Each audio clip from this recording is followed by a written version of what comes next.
자, 두 번째 메인 주제로 현금 보유 중요성 알지만 실패하는 6가지 이유에 대해서 살펴보도록 하겠습니다. 자, 우리들은 작년 1년 동안 지독한 하락장을 경험하면서 현금 보유의 중요성을 절실하게 느꼈을 것입니다. 그래서 많은 분들이 현금을 반드시 보유하라고 조언을 합니다. 저 또한 그렇게 느꼈고요. 많은 분들이 그렇게 느꼈을 것입니다. 그러나 막상 현금을 보유하고 있다고 하더라도 얼마 지나지 않아 점점 현금은 고갈되고 결국 내 손에 현금이 없어서 발을 동동거리는 경우가 발생한다는 거예요. 그럼 왜 우리는 현금 보유의 중요성을 그렇게 잘 알고 있으면서도 매번 그렇게 실패하는 걸까요?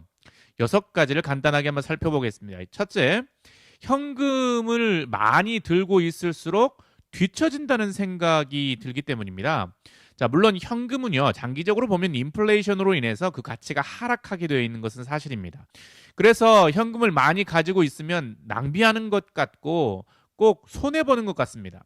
그러나 우리들이 주식 투자에 활용할 현금은요, 보험금과도 같은 것입니다. 우리가 자동차 보험을 가입하면요, 지금 당장은 손해보는 것 같고 지금 당장은 아깝습니다. 그러나 막상 사고가 나거나 재난이 발생했을 때 우리를 다시 일어서게 해주는 가장 큰 힘이 되는 것이 보험입니다.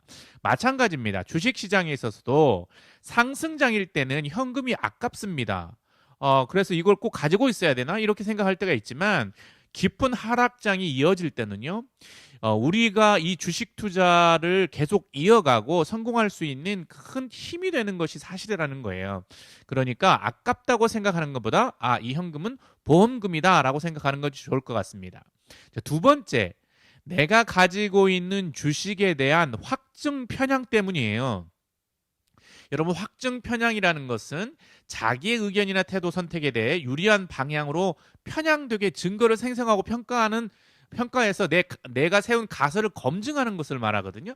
우리가 확증 편향에 빠지게 되면요, 어떤 현상이 일어나냐면 보고 싶은 것만 보고 듣고 싶은 것만 듣고 믿고 싶은 것만 믿는 현상이 일어납니다. 그래서 주식시장에 이것도 마찬가지로 드러나는데요. 내가 보유하고 있는 종목은요, 나름대로 내가 믿고 내가 선택한 거예요. 그래서 우리는 그렇게 하고 싶지 않지만 나름대로 내가 가지고 있는 주식에 대한 확증 편향 현상이 일어난다는 거예요. 그래서 우리는 내가 가지고 있는 주식은 계속 내리더라도 언젠가는 오를 거야 하는 확신을 가지게 됩니다. 물론 그런 확신을 가지고 있는 게 좋아요. 그래야 패닉셀을 하지 않죠. 그러나 그 확신을 우리가 스스로 검증하려 하면 안 된다는 거예요.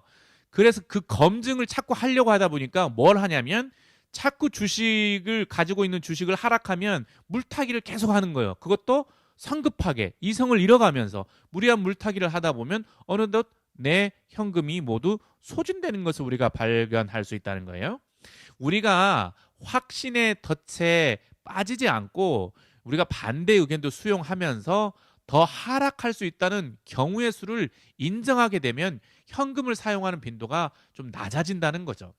자, 세 번째, 현금을 들고 있으면요, 다른 곳에 사용할 곳이 자꾸 생깁니다. 그래서 자꾸 현금이 줄어드는 것을 우리가 볼 수 있어요. 우리는 투자를 하면서 또 동시에 생활을 합니다. 절약하고 남은 돈을 아껴 투자를 하죠. 그러나 인생사 우리 마음대로 되지 않는 경우 많습니다. 그래서 자꾸 현금을 사용할 것이 생깁니다. 만약 내가 현금이 아니라 주식에 이 돈을 주식을 사는데 사용했다면, 근데 그 주식이 지금 물려 있다면 손절하기가 쉽지 않을 거예요. 그런데 지금 당장 내 통장에 돈이 있어요. 근데 내가 가지고 싶은 것, 입고 싶은 것, 먹고 싶은 것이 있으면 그 욕구를 억누르기가 쉽지 않다는 거죠. 그리고 자꾸 사용할 때가 자꾸 생기는 거예요. 왜냐하면 우리가 가지고 있는 현금을 우리는 무엇이라 생각하냐면 여윳돈이라고 생각하기 때문에 그렇죠. 그 현금을 여윳돈이라고 생각하기 때문에 우리가 자꾸 다른 곳에 사용할 곳이 생기면 그 돈을 사용한다는 거죠. 여러분, 현금은 여윳돈이 아닙니다. 현금은 내 포트폴리오를 큰 축을 담당하고 있는 하나의 큰 종목이라는 것을 우리는 무엇보다도 중요하게 생각해야 된다는 거예요. 자, 네 번째는 뭐냐면요, 이익이라고 생각했지만 실상 따지고 보니까 손해를 볼 때가 있다는 거예요. 자, 얼마 전 제가 카지노라는 드라마를 재밌게 봤어요. 그곳에 필리핀에 한국에서 온 한국 기업가가 와서 게임을 합니다. 처음에는 엄청 수익을 내죠. 그러나 나중에 하면 할수록 어떻게 되죠? 자꾸 잃어요. 그래서 모든 것을 다 잃게 되는 경험을 할 수 있습니다. 자, 우리가 주식 투자를 할 때요. 내가 가지고 있는 현금이 이상하게 나는 잘 사용하지 않는 것 같은 자꾸 줄어드는 경험을 할 때가 있어요. 그것은요. 잦은 매도를 하면서 오늘 이익을 냈어. 기분 좋아합니다. 내일은 좀 내가 잃었네 하고 좀 기분이 나쁩니다. 근데 이것이 자꾸 반복되면 우리는요, 내가 수익을 낸 것들만 잘 기억하게 돼요. 그래서 20번 중에 10번은 수익을 보고 10번은 그 수익을 보지 못하고 손해를 봐도 나중에 결과적으로 이렇게 따지고 보면 손해 보는 게 더 많을 때가 있어요. 그러다 보니까 나는 수익을 낸 것 같은데 결과적으로 계산을 해보니까 현금이 줄어 있더라는 거예요.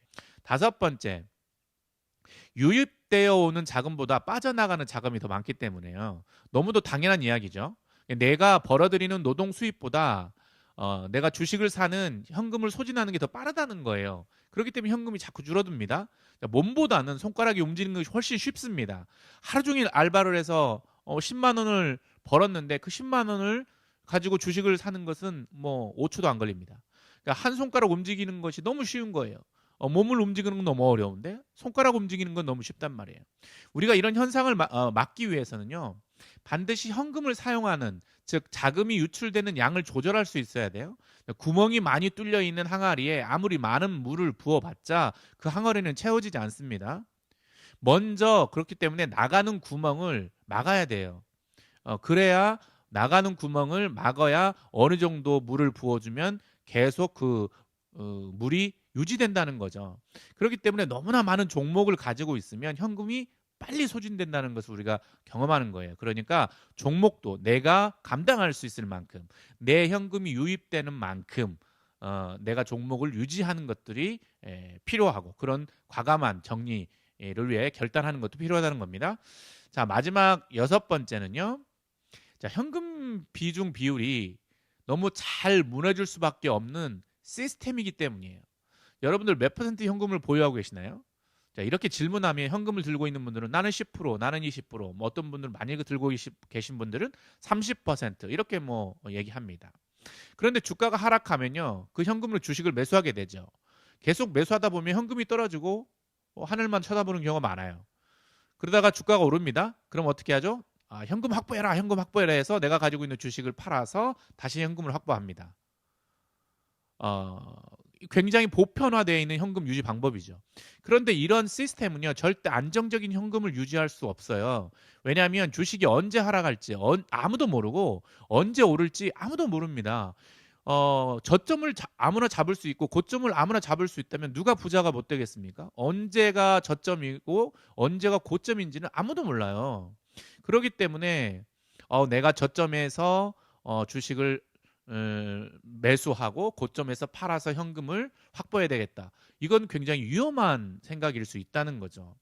물론 그렇게 하지 말라는 게 아니라 일정한 현금 비중은 항상 남겨둘 필요가 있다는 거죠.